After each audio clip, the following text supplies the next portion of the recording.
जय माता की दोस्तों, मैं हूं आपके साथ अजय यादव और हम आज आपको ले चल रहे हैं श्री धाम नरसिंह मंदिर में, जहां पर विराजमान है मां संतोषी। तो आइए करते हैं मां के दिव्य दर्शन और जानते हैं संतोषी माता मंदिर का इतिहास। तो महाराज जी, हम जानना चाहेंगे, नरसिंह धाम मंदिर में विराजमान माता दुर्गा हैं और संतोषी माता भी हैं, तो क्या इनका इतिहास है और पूजा अर्चन की क्या विधि है? मैं रविकांत शास्त्री, नरसिंह मंदिर छतरपुर। पहले तो आपको बहुत बहुत शुभकामनाएं, जो आप अपने चैनल से सभी भक्तों को माता रानी के बारे में पूजा अर्चन करने का विधान बताते हैं। तो आपका चैनल को धन्यवाद, बहुत बहुत शुभकामनाएं। नवरात्रि पर्व चल रहा है और नवरात्रि पर्व के कृपा माता रानी आप पर कृपा करें। आपका चैनल इसी तरह देश देशांतर में परचम लहराता रहे और आपकी न्यूज़ के द्वारा सभी भक्तों को माता रानी के अनेक अनेक रूपों में विभक्त माता रानी आती हैं और सभी भक्तों के कष्टों को दूर करती हैं। पहले तो यह है कि माता रानी को पहले दिन से ही हम लोग बड़े उत्साहित होते हैं कि 9 दिन तक माता रानी की सेवार्थ बन करके, बालक बन करके हम सेवा करेंगे माता रानी की। और माता रानी ऐसी है कि अपने भक्तों पर मन चाहा वरदान कृपा जो भी इच्छाएं माँ से की जाती हैं वो पूर्ण करती हैं, क्योंकि माँ ऐसी दयालु होती हैं कि कभी भी अपने बालक को निराश नहीं अपने द्वारे से जाने देती हैं। तो पहले कई लोग व्रत रह करके संकल्प लेते हैं, घट स्थापन करते हैं, अखंड ज्योत जलवाते हैं, जौ भी बुलवाते हैं कि माता रानी हमारा एक खप्पर हमारे चरणों में जो भी भेंट है माता रानी के चरणों में समर्पित रहे। ऐसे भाव से अनेक अनेक रूपों में विभक्त होकर के माता रानी सभी भक्तों के कष्टों को दूर करती हैं और सुख समृद्धिवान करती हैं। देवी पाठ आदि दुर्गा सप्तशती का पाठ मात्र से संपूर्ण सिद्धियों की प्राप्ति हो जाती है।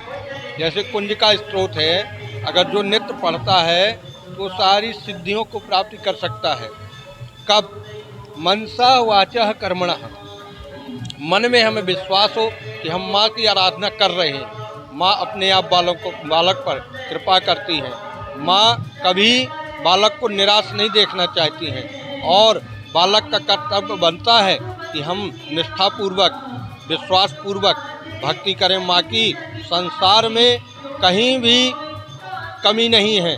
आप यदि संसार में चाहते हो तो एक आनंद की विभूति, आपको शक्ति, बल, विद्या, बुद्धि सब कुछ देने वाली है माता रानी। तो आप ऐसी माता रानी दुर्गा की आराधना करिए, जिससे आपके घर में सुख शांति हो, परिवार में सुख शांति हो, भाईचारा का संदेश हम दूसरों को भी दे सकें, अपने घर में भाईचारा का संदेश लेकर के आगे का मार्ग तय कर सकें। ऐसी माता रानी की कृपा सब पर बरसती रहे। आज जो है चतुर्थी दिवस है।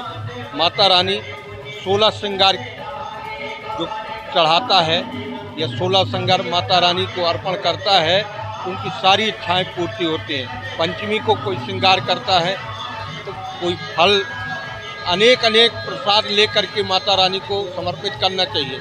हिंदू धर्म में पहले तो ये है कि पाने से पहले हमें माँ को भोग लगाना चाहिए, देवी देवताओं को भोग लगाना चाहिए, अपने माता पिता के प्रति समर्पित भाव से सेवा करना चाहिए।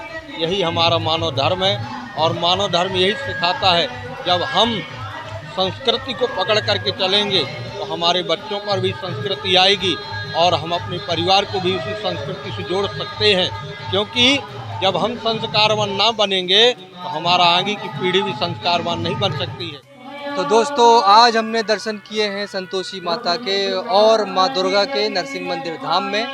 हमारे साथ बने रहें नवरात्रि कार्यक्रम विशेष पर। हम आपको जगह जगह पर ले जाएंगे और उन मंदिरों के इतिहास के बारे में बताएंगे। जय माता की।